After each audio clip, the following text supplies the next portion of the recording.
Mawasiliano yanatengeneza mahusiano. Kwa hiyo tunapokuwa kwenye ibada tunawasiliana, alafu tunahusiana. Mtakumbuka mlikuwa na marafiki kwenye shule, kwenye vyuo. Mlipoacha mawasiliano, mahusiano yalikufa. Sawa? Sawa? Yes. Hata mimi nawakumbuka rafiki zangu niliochunga nao ng'ombe. Tulipoachana kwenye ng'ombe hatuna uhusiano tena.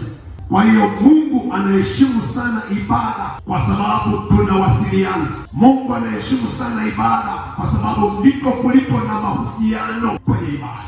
Na hiyo amri ya Mungu ya tatu, usiwe na miungu mingine, anataka tumwabudu yeye, na ni Mungu mwenye wivu. Yaani Mungu ni Mungu mwenye wivu, na ninadhani Mungu ni mwanaume kweli kweli, maana wanaume tunajua wivu. Lakini wanawake wachache wanajinyonga kwa ajili ya wanaume duniani. Nini ni wivu? Na Mungu ana wivu kweli kweli. Hataka aabudiwe mwingine, awe na heshima zaidi yake mwingine. Hata Yesu anafundisha, anasema utakayempenda baba kuliko mimi, ukampenda mwana kuliko mimi, ukampenda mama kuliko mimi, ukampenda mali kuliko mimi, ulistahili. Ni Mungu mwenye wivu. Kwenye ibada peke yake Mungu ana wivu mkubwa, kwa sababu kwenye ibada kuna mawasiliano. Anataka kuwasiliana na mimi, anataka wasiliane na wewe kwenye ibada, anataka mwende mahusiano kwenye ibada. Sasa heshimu ibada. Ninapofunga ibada hii, heshimu ibada. Ibada yako binafsi na ibada ya pamoja.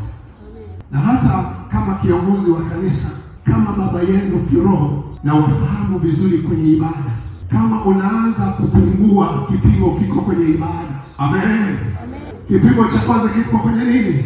Ibada. Kwenye ibada. Yaani mtu anapoanza kurudi nyuma, anaanza kupungua kwenye ibada, anapungua kwenye ibada. Hofu ya ibada inapungua, hofu ya mawasiliano na mahusiano na Mungu inaanza kupungua kwenye ibada. Kama kuna kitu nataka utoke nacho leo, uheshimu ibada kuliko kitu kingine, maana kupitia huko tunawasiliana na Mungu, kupitia huko tunakuwa na ushirika na Mungu kwenye ibada. Na ibada nimesema ziko mbili: ibada yako binafsi unapokuwa peke yako, na ibada hii ya ushirika.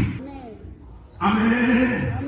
Ya, na nikwambie ibada zote mbili zina nguvu, na usitegemee ibada moja, usitegemee ibada moja, zitegemee ibada zote mbili. Tegemea ibada ya wewe peke yako na peke yako. Yesu alifanya ibada hiyo mara nyingi, alitoka kaenda peke yake mlimani, alikuwa anafanya ibada ya peke yake. Yakobo tunamsema vizuri sana, alipokaa peke yake ndipo malaika akamjia, akapambana naye, akabarikiwa.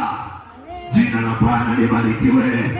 Kwa hiyo tuna ibada mbili, zote ziheshimu. Ya wewe peke yako, unamlingana Mungu peke yako, heshimu.